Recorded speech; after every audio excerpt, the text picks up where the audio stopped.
আজ আমি তৈরি করব কড়াইশুঁটির কচুরি আর আলুর দম। একদম সম্পূর্ণ নিরামিষ করব আর কম মশলা দিয়ে এই রেসিপিটা রান্না করব। তো দেখেন প্রথমে আমি এখানে আলুকে কেটে নিয়েছি। তো এখন এইটাকে প্রেসার কুকারে আমি সেদ্ধ বসিয়ে দিচ্ছি। কুকারে দিয়ে দিলাম, তারপরে দিয়ে দিলাম জল আর দিয়ে দিলাম নুন, তারপরে ঢাকনা বন্ধ করে একটা সিটি দিয়ে নেব। বেশি সিটি দিলে আলু বেশি গলে যাবে। তারপরে এখানে বাটিতে আমি নিয়ে নিলাম ময়দা, প্রায় তিন কাপের মতো নিয়ে নিলাম ময়দা। তার মধ্যে নুন আর চিনি আর একটুখানি আজওয়ান দিয়ে দিলাম আর দিয়ে দেব সামান্য একটু তেল, রিফাইন্ড তেলটা দিলাম। আপনারা চাইলে ঘিটাও দিতে পারেন বা বাটার দিতে পারেন।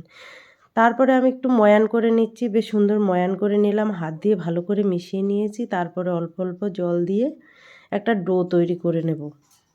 আর আপনারা ময়দার জায়গায় কিন্তু আটাটাও দিয়ে বানাতে পারেন। তো আমার মাখা হয়ে গেছে, এখন উপর থেকে আরেকটু তেল দিয়ে এখন এটাকে আমি ঢেকে সাইডে রেখে দেব।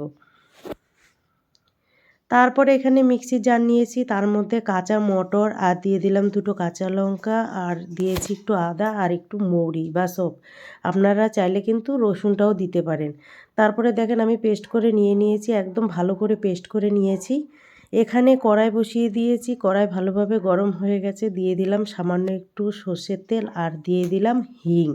হিংটা যদি আপনাদের কাছে না থাকে সেক্ষেত্রে না দিলেও কিন্তু চলবে, বানাতে পারেন, ভালো লাগে খেতে। তারপরে দেখেন মটর পেস্টটা ভালো করে দিয়ে নেড়ে চেড়ে বেশ সুন্দর করে কষিয়ে নিচ্ছি। দেখেন আমার ভালোভাবে কষানো হয়ে গেছে, তুলে নিলাম। এটাকে এখন ঠান্ডা করে নিতে হবে। আর এইখানে দেখেন আলু ভালোভাবে সেদ্ধ হয়ে গেছে। আবারও কড়াই বসিয়ে দিয়েছি, কড়াইতে দিয়ে দিলাম সর্ষের তেল আর সর্ষের তেলের পরিমাণটা একটু বেশিই দিতে হবে যেহেতু আলুর দম। তারপরে দিয়ে দিলাম ফোড়নে এখানে তেজপাতা, শুকনো লঙ্কা আর একটু জিরে।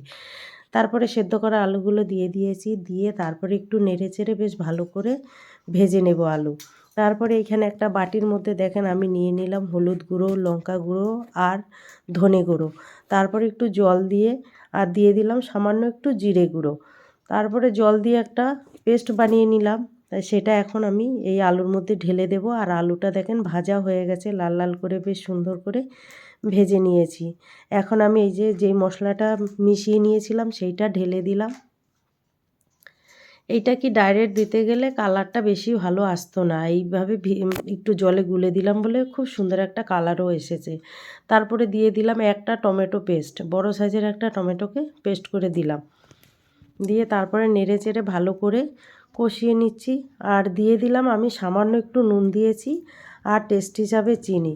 নুনটা আমি এই জন্য কম দিয়েছি, আলু সেদ্ধ করতে নুন দিয়েছিলাম আর সেদ্ধ করা যে জলটা বেঁচেছিল সেই জলটা এর সাথে দেবো বলে আমি নুনটা পরিমাণ মতো দিয়েছি। তারপরে দেখেন আলু সেদ্ধ করা জলটা দিয়ে বেশ ফুটিয়ে নিচ্ছি। ওপর থেকে দিয়ে দিলাম কিছু মটরটা দিয়ে আরেকটু বেশ ভালো করে ফুটিয়ে নেব। দেখেন ঝোলটা গাঢ় গাঢ় হয়ে এসছে। আর এখন আমি এখানে দিয়ে দিলাম গরম মশলা আর একটুখানি ঘি দিয়ে তারপরে একটু নেড়ে চেড়ে দেখেন তৈরি হয়ে গেছে। এখন আমি নামিয়ে নেব। আর এখানে দেখেন যেই পুর ভরার জন্য মটরটা করেছি ওটা ঠান্ডা হয়ে গেছে। আর এখান থেকে দেখেন ময়দার লেচি আমি কেটে নিচ্ছি, কেটে তারপরে বাটির মতো বানিয়ে নেব। এর মধ্যে ওই মটরের স্টাফিংটা দেব। এই ছোটো ছোটো পুর বানিয়ে আমি এর মধ্যে দিচ্ছি দেখেন, দিয়ে মুখটা ভালো করে বন্ধ করে দিতে হবে। এইভাবে আমি কয়েকটা বানিয়ে নেব।